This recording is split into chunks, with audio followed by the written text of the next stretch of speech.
અમદાવાદના મણિનગરમાં દિવાલ ધરાશાયી થવાનો સમગ્ર મામલો છે। તેમાં ઓગસ્ટમાં દક્ષિણી અંડરપાસ પાસે દિવાલ ધરાશાયી થઈ હતી।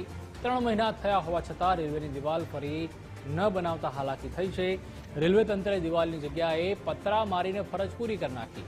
ટ્રેન રોકાતા પ્રવાસીઓ જીવના જોખમે ત્યાંથી પસાર પણ થાય છે। સાંજના સમયે દેશી દારૂની હેરાફેરી પણ થતી હોવાની સ્થાનિકોનો આક્ષેપ છે। ભારે ટ્રાફિકની અવરજવર આ રોડ પર હોવાથી અકસ્માતનો પણ ભય રહે છે।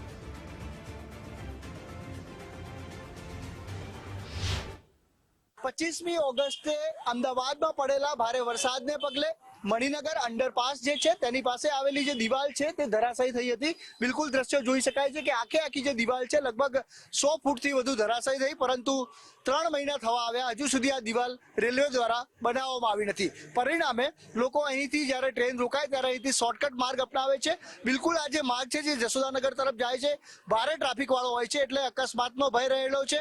અહીંથી જે છે સાંજના સમયે અસામાજિક તત્વો જે છે શોર્ટકટ અપનાવતા હોય છે અને જે દેશી દારૂ છે તેની પણ હેરાફેરી વધી હોય તેવું સ્થાનિકોનું કહેવું છે। એટલે લોકોની સલામતી જોખવાઈ છે અને રેલવે જે છે 3 મહિનાથી દિવાલ કોલેપ્સ થઈ, પરંતુ બનાવવાનું જાણે કે ભૂલી ગઈ છે અથવા બનાવી નથી રહી। પરિણામે લોકો જે છે હાડમારી વધી છે। સ્થાનિક લોકો જે આપણી સાથે તેમની સાથે વાત કરીશું।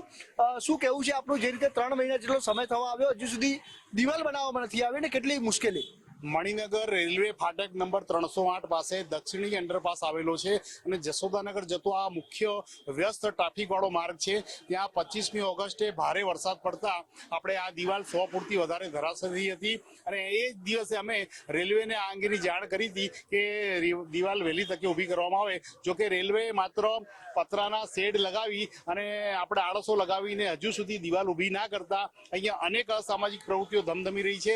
ક્યારેક શોર્ટકટમાં અહીંના નાગરિકો આપણે અવિચાર્યું પગલું ભરવા માટે આ જ શોર્ટકટનો ઉપયોગ કરે છે અને ખાસ કરીને રેલવેમાંથી જે લોકલ ટ્રેનો હોય છે સિગ્નલ ના મળતા અહીંયા ઊભી રહેતી હોય છે। તેમાંથી કેટલાક અસામાજિક તત્વો કે દારૂની હેરફેર કરતા હોય છે, દેશી દારૂની, તેઓ દારૂ આ જ માર્ગે લઈ જાય છે, લાવે છે। તેમ છતાં પણ રેલવેના અધિકારીઓ હજુ સુધી આ દિવાલ ઊભી કરવા આવ્યા નથી, જેના કારણે ખૂબ જ મોટી હાલાકી અહીંના લોકોને પડી રહી છે। અહીંયા અસામાજિક તત્વો આ જ માર્ગનો ઉપયોગ કરી ચેન સ્નેચિંગ કરે છે અને અનેક અસામાજિક પ્રવૃત્તિઓ કરી અને આ જ રસ્તેથી છટકી જાય છે। આપ શું કહેશો? જે રીતે આ દિવાલ ધરાશાયી થઈ 3 મહિના થયા હજુ સુધી બનાવી નથી। હું એ જ કહેવા માંગુ છું કે આ લોકોએ ફટાફટ કોઈ સ્ટેપ લેવો જોઈએ આના કારણે, કેમ કે આના લીધે બહુ બધી એક્સિડન્ટ બી થાય છે આ રોડ પર અને લોકોનો જીવ બી જોખમમાં આવે છે અને બહુ બધા અસામાજિક કાર્યો બી થવા માંગે છે થાય છે આ લોકોથી। એટલે હું જલ્દી રેલવેને હું એ જ આગ્રહ કરું છું કે જલ્દીથી આ દિવાલ સારી પાકી બનાવે અને એમનું કામ સારી રીતે કરે। આખી જે દિવાલ છે તે કોલેપ્સ થઈ ગઈ હતી, 3 મહિના જેટલો સમય થવા આવ્યો, પરંતુ તેના કારણે અહીં જે દિવાલ છે તેના કારણે સીધો ટ્રેક આવે છે, એટલે સુસાઇડ પોઈન્ટ પણ આ બન્યું છે। લોકો આપઘાત કરવા પણ અહીંથી શોર્ટકટ જાય છે ને જ્યારે શોર્ટકટ બહાર નીકળે ત્યારે ભારે ટ્રાફિકમાં અકસ્માતનો ભય પણ રહેલો છે। સાથે સાથે અસામાજિક તત્વોનો આતંક વધતા લોકોમાં ભયનો માહોલ સર્જાયો છે। તાકીદે દિવાલ બને અને અહીં સુરક્ષા વધારવામાં આવે તેવી તેમની માંગ છે। કેમેરા પર્સન વિજય કુમાર સાથે સંજય જોશી, ગુજરાત ફર્સ્ટ, અમદાવાદ।